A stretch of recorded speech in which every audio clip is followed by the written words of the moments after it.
encourage people to do would, if you see articles like that raise questions like that in your mind, please write or call the newspaper and make exactly the point you made. Hopefully a point that could be published, because then that starts a public dialogue on what is appropriate scale. When, I talked to one gentleman who was displacing a small home with a big home on Lake Washington that was blocking the view of his neighbors. And he was a little bit apologetic, but essentially, what he said was, this is progress. That if you're going to freeze everything in place and try to keep everything the same size it is now, it will lead to the fossilization of this city and this region. And so, get used to it. This is America, essentially. And he had a point. And so this is sort of the dialogue, or I'd like to see take place in this community. If we implement the neighborhood plans that we now have in place, do you foresee that that's going to manage growth and build a livable community, that we're going to be happy with? Or do we have to make a lot of changes in those plans in order to come up with what is described here as a livable? That's, I think, exactly the kind of question that you folks have to answer for yourselves. I mean, are you really, I can't stand up here and say that the neighborhood plans as drawn is going to make your life better, because I don't know what will make your life better. Only you can answer that. What do you want to see? Do you want to see more vibrant retail cores with apartments and condos on top of them and a sort of more active street life? Or do you want your neighborhood to be as quiet and peaceful as possible? Those are two very different lifestyle choices. Do you want to see growth concentrated in this urban core of our metropolitan area? Or do you want to see it out in Marysville and Monroe? These are precisely the kind of things I think that this comprehensive plan is designed to sort of say. And so, I just can't answer that question. Thank you.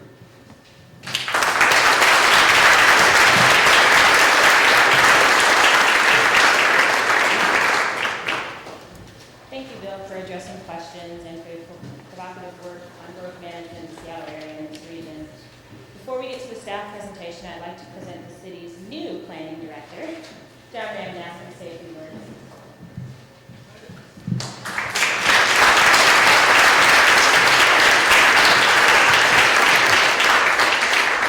Thanks, everyone. Thanks for coming tonight. My name is John Ram. I'm the new planning director for the city. And for those of you who don't know, what that title means is that I'm in charge of the city's new long-range planning functions. You may know that about a year ago, Mayor Nichols reorganized the city's long-range planning functions and moved most of those functions into DCLU. And I'm happy to tell you that as a result of that, DCLU will, in about 2 weeks, officially be changing its name to the Department of Planning and Development. For those of us in planning, this is a very exciting move for the city to have a Department of Planning and Development. So I, for one, strongly welcome that change. I would also like to thank Bill for his comments tonight, because I will tell you that within the planning group in the Department of Planning and Development, or DPD as we will be known, the comprehensive plan that we'll be doing over the next 15 months or so is really a key part of our mission and our work program for the next year. I need to tell you that the comp plan is more than just a plan for guiding planning. It's a plan for how the city does business. And so it really cuts across a lot of the city departments, and in fact every city department, and how we work and how we interact and how we work with public and how we spend money on capital facilities and so on. So it's a very important guide to how the city does business and how we interact with communities. So I strongly urge you to get involved in this process and to work with Tom and his staff and the rest of us at DPD to make this thing happen. I also would just like to thank a few other folks tonight. Thank the Planning Commission for sponsoring tonight's event and for sponsoring future events on the comp plan, and really for their long-term support of the comp plan and kind of stewardship of the plan. They've been the real strong voice over the years for the comprehensive plan and for making it the city's guide for how we do business. And I also need to thank Tom and his staff for doing a great job in organizing this event, organizing the year-long process that you all hopefully will be involved with, and really making this update meaningful to all of us. So I just want to close by saying thank you for coming, be involved in this, let us know what you think, and really help us make a plan that's meaningful to all of us. Thanks.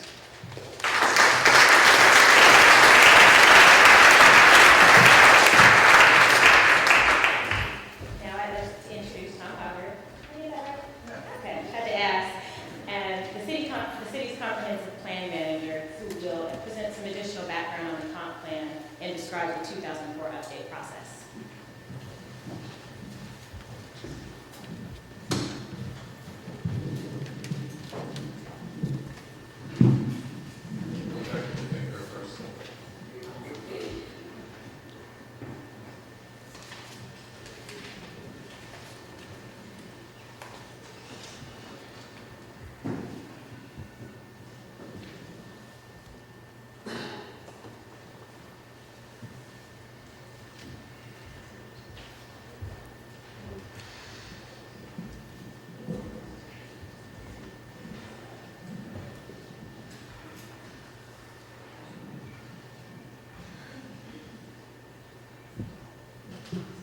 I have two jobs up here tonight. The first is I have to give you a lot of information, background about the comprehensive plan, tell you what's happened since the plan was adopted 10 years ago, and then tell you what to expect in the coming year as we move to update the city's comprehensive plan. My second job is to do that in a big hurry so that we have enough time for you at the end of the meeting to go to a resource table spread around the back of the room and talk to staff about some individual issues that you brought when you came here today or that you see written about on the boards and the handouts back at those tables. The comprehensive plan is the city's 20-year plan for managing growth, the amount of growth we expect to occur here. It was first adopted in 1994. It's also a collection of policies that help guide future decisions and future actions, and as John said, really help guide how the city does its own business. And it's the city's response to the State Growth Management Act that was adopted in 1990. The contents of the plan are defined by the State Growth Management Act, also by county-wide planning policies that were adopted and agreed to by all the jurisdictions in King County. And it also includes some pieces that were added separately by the city to help flesh out the vision that the city wants to establish for its own future. There are 10 elements or chapters to the comprehensive plan. The first 5 of them are the ones that are required by the State Growth Management Act. There's one required by the countywide planning policies. Also from the countywide planning policies, we got the notion of urban centers and the criteria for defining what urban centers are. There are 5 of them in the city of Seattle. And the city then defined 4 elements that we wanted to add into the comprehensive plan in addition to those. One example is the neighborhood planning element, which describes what the role of neighborhood plans is in shaping the city's future. And that element also contains goals and policies that were adopted from 37 neighborhood plans that were acted on after the city's comprehensive plan was adopted. We also have human development, cultural resources, and environment element in the comp plan. But the fundamental theme of the city's comprehensive plan, you've heard mentioned today already, is the urban village strategy. And short version of that strategy is the city's way to try to accommodate the expected growth in a relatively few number of designated urban centers and urban villages. And we do that to accomplish several goals. One is to help revitalize some existing neighborhood business districts. Another is to direct growth to those places and therefore minimize the impacts on single-family neighborhoods. To make more efficient use of the infrastructure that the city has in place and will be building in the future. And also to make it possible for people to use cars less by providing other ways for people to get around or providing opportunities for them to get that are close to them so that they can walk to those locations. I said that a lot of the urban village strategy is about directing growth to urban villages and centers. Under the plan, the goal was to direct 75% of new households to the urban centers and urban villages, and 90% of new jobs to urban centers, urban villages, and manufacturing industrial centers. Earlier this year, we published a couple of reports that describe some of the changes that have occurred in the city since the plan was first adopted. And they talk about some of the physical changes and also about some of the more intangible changes that have occurred in the city since the plan was adopted. There are summaries of them back on the table when you came in. I hope you had a chance to pick them up. One is called Monitoring Our Progress, and the other is called Urban Village Case Studies. The full versions of those reports are available online, and I think they give a little glimpse into some of the issues we might be looking at as we update the city's comp plan. I'm not going to talk about most of those other dimensions of change. The only one I want to show you about tonight is about growth, which is kind of the driver behind the comprehensive plan anyway. And since the plan was first adopted, this graph shows that most household growth, in fact 74% of the household growth, has gone into urban villages and urban centers. You recall that the goal was 75%, so we're pretty close in terms of directing growth to the household growth to the places we wanted it to go. This shows citywide how much growth has occurred in the city, how many households have been added, and the dark line shows what was projected back when the comp plan was first adopted, and the white line shows what's actually occurred. And I have to tell you, every time I see this graph, I'm astounded at how close those numbers are, and how smart we were back then to know how much growth. Let's hope that holds. This shows that growth has been distributed around the city, but the largest amount of that growth has gone into the west sector, which includes the downtown and the uptown urban centers. In terms of job growth, cities added, at least up to the year 2001, had added 74,000 new jobs. That's about half of the 20-year growth total.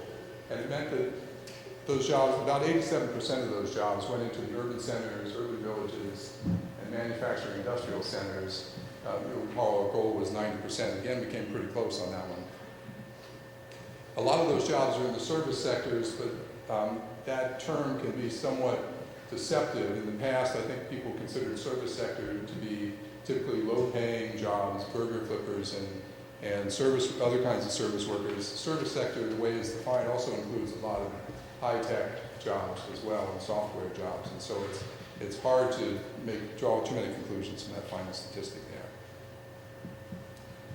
So right now we're engaged in a process, tonight in fact is the first public meeting, to start updating the city's comprehensive plan. The Growth Management Act requires that part of that update should be to incorporate into the plan new population and job projections that will extend the plan from its current horizon of 2014 out to the year 2024, and update some policies where the Growth Management Act has changed since the plan was first adopted. The main example of that is that we will be working on updates of the policies that affect environmentally critical areas. And we need to complete this update by December 2004. I hope you can see this graph in the back. This is just an example or a demonstration of the household growth that we need to plan for. The top bar shows approximately how much housing growth has occurred since the plan was first adopted. The middle bar, the full length of that middle bar, shows how much growth was planned for with the 1994 comp plan and the subsequent neighborhood plans. The bottom bar shows again the amount of growth that has occurred so far, and then everything to the right of that is the amount of growth that we expect to occur, that we need to plan for over the next 20 years. But you can see there's a lot of overlap in that sort of medium green color. They're overlapping. Operational knowledge and experience. So we're entering those now, those top 10 into the priority chart.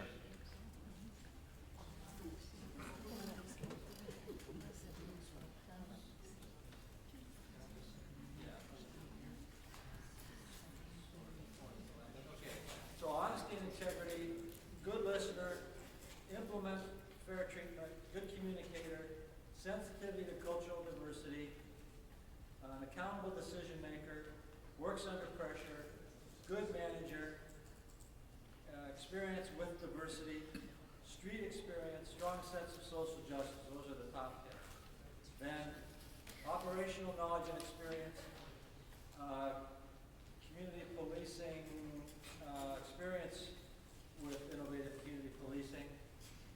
Then balance between personal convictions and political pressure. Then balance between traditional and community policing. Then political savvy, business management skills, accept civilian oversight, values all contributions, and number 20 was from the ranks.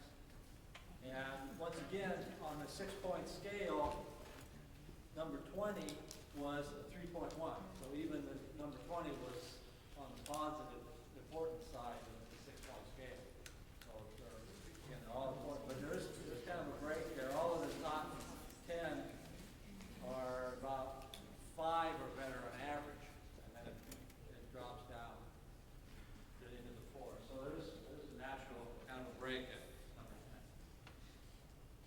There they are. So as before, and I can read the fuller titles here for you.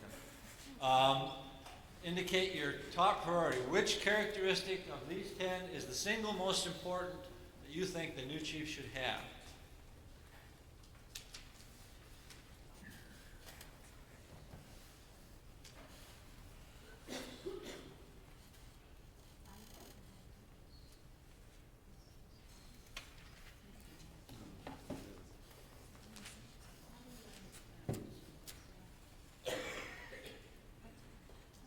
Stuart, Yes. check, is this all right? She thinks it's not all right. Pardon? But it comes up as Okay, zero. okay, hang on, I'm sorry. Now we Hang have on one one vote. second. Stop. We may have to re-add it, just hold on a second. Okay, you wanna watch? It's gonna say zero.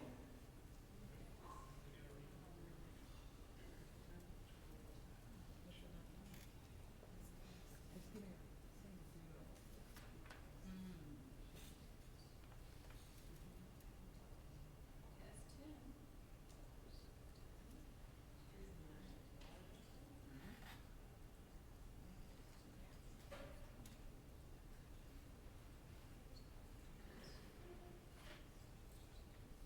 My thing is when you put your name, what do you get, one, then the number? I think we need the directions again of what to do. Just enter. Enter number from 1 to 10. Oh, that's okay, that works.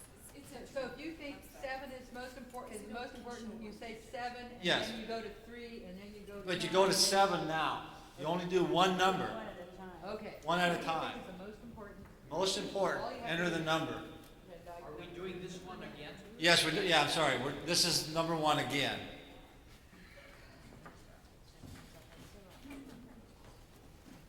The 10 is showing up as a 0 because the screen can only show a single digit. I'm sorry, that should be explained. If you push 10, it'll show 0 in your window. Right, but it is registering 10. It's registering as a 10.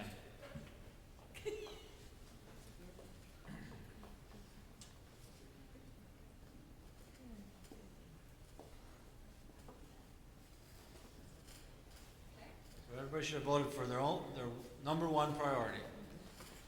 Okay. Now, same list, vote for your number 2 priority.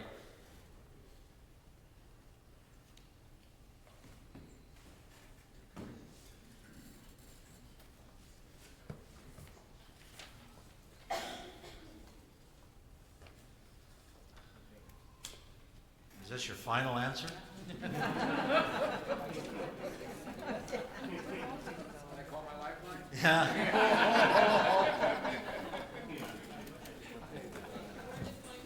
Just twice. And envelope, please. Honesty and integrity by a sizable margin, actually. Then good manager, sensitivity to cultural diversity, the ability to implement fair treatment, experience in diversity, an accountable decision maker, a strong sense of social justice, good communicator, works under pressure, and good listener. Didn't get any of the top 2 votes. So there's our list. Yes. I have a question on the final printout. Are you going to have just those indicators? Or are you going to have the full I get the full concept.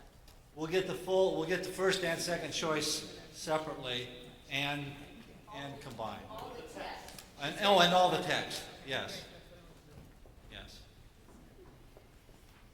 So that's the end of this segment and the exercises we have. And we're actually a little ahead of schedule. If there's any, before I turn it back over to Jim Compton for final words, is there anything anybody wants to say that felt that didn't get said? Yes. Are you gonna mail these things out to us?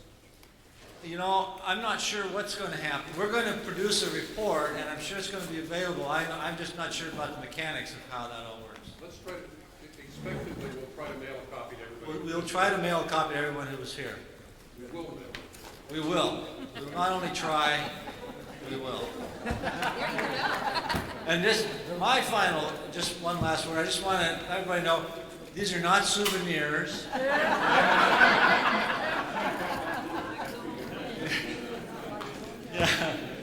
And once again, as someone who's done a lot of these, I must say this is a remarkable day, and I thank you for your participation, and I'll turn it back over to Councilmember Compton.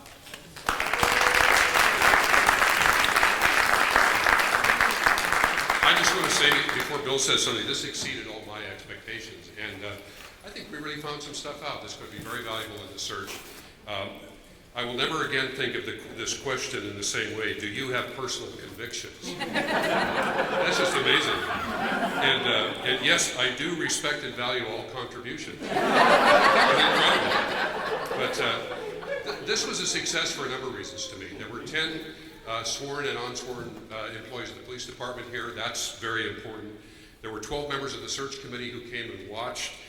There are 3 clergy here. There were 4 members of the gay community. I think that's a victory in every way. People who love this city enough that they would come and give up a Saturday afternoon and get this right. So thank you. Bill Bradford's the chair. Before we close, I'd like to just acknowledge Jim Compton, his staff, George Allen, Christina Sanabria, a number of people from the city government who participated in this on their own, as we did, of course, today. Let us give them an applause.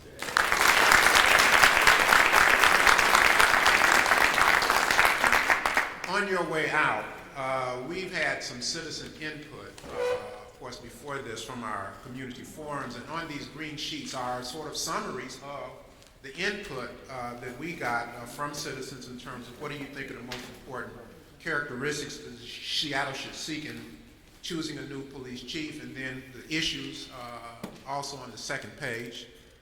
To me, the issue is that we have gotten, not only, of course, we'll get this quantitative ranking, but I think that another part of this is the themes, of the feeling, the discussion, the sitting at the table that a number of the committee members have done. So it's not just this, which is quantitative, which provides us a lot of rich information for which we thank you, but it's also the discussion, the give and take, that is a level deeper and a level even more important than, say, quantitative, because we embody this and the reflection of you as we go about asking questions to the candidates, as we go about choosing which candidates that we're going to ask questions to in terms of interview. So again, thank you all for coming. Very valuable. This is going to be reflected in terms of, I think, us coming with 3 names that are going to be given to Mayor Schell. Thank you again and good evening.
Hi, I'm Kelly Gunther in Pierce County for your Seattle City Light.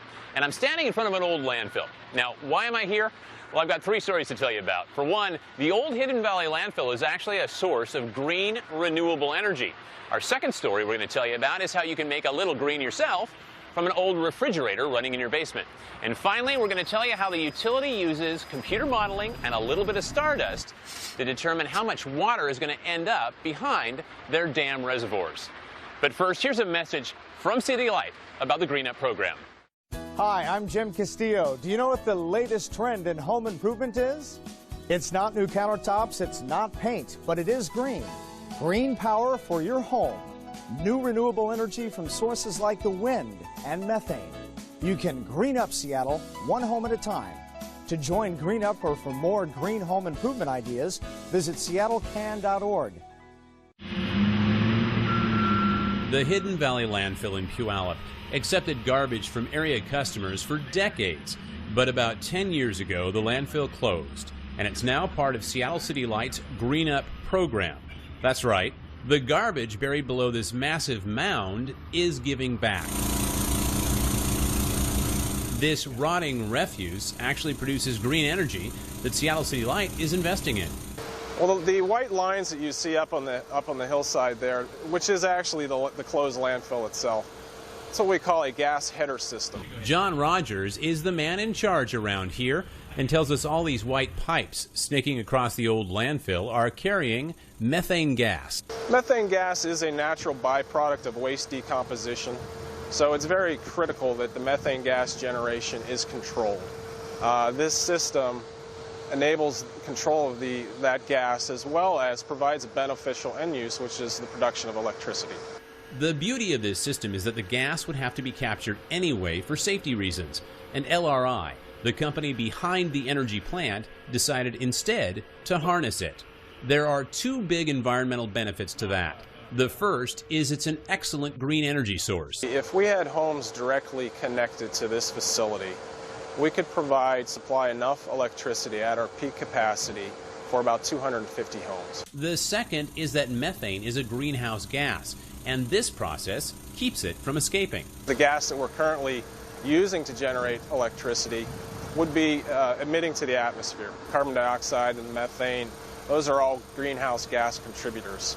So burning the gas off for energy is actually a positive double whammy. On the one hand, it's a naturally occurring green energy source and the actual energy production. The combustion of the gas is better for the environment than letting the gas escape. By drawing this gas and combusting it, or burning it basically, you're destroying 98% or more of the contaminants in that gas. Versus doing nothing, where you just have random emissions of the constituents of the gas. This doesn't mean that old dumps and landfills will be the power plants of the future. For one, the capital investment to do this is huge, and garbage only decomposes for so long. For the longevity of an operation it could be 20, 25 years. So it's not really a hugely profitable undertaking. It's a break even at best, at least at this facility. But just the benefits to the environment far outweigh any profit incentive. Believe it or not, the Hidden Valley landfill has already passed its peak production years. The energy it makes from here on out will actually taper off over time. But LRI is dreaming big.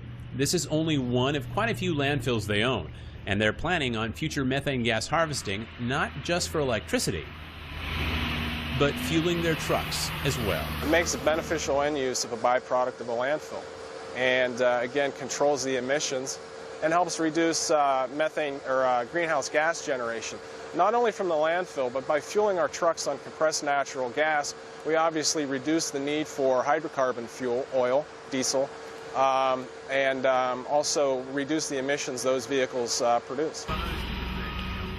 Who would have thunk that our garbage would someday be giving back?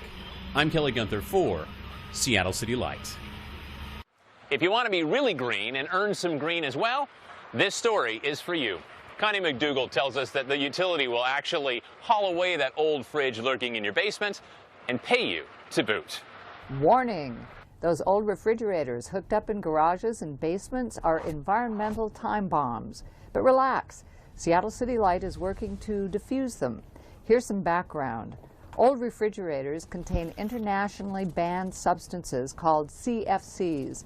In addition, they may contain mercury and PCBs in their mechanical works, not something to cart off to the dump. Plus, 98% of the materials in an old fridge can be recycled and reused. There's tin, there's steel, there's plastic, there's glass. And even copper can be found in the older coolers. Chuck Newcomb heads up Jayco Environmental's local refrigerator recycling facility. City Light has teamed up with Jayco to safely recycle old working refrigerators. The company will pick up the appliance, even if it's in the basement, and haul it to their recycling facility. And what we do is we come in instantly and we pull all the tin. These are all aluminum.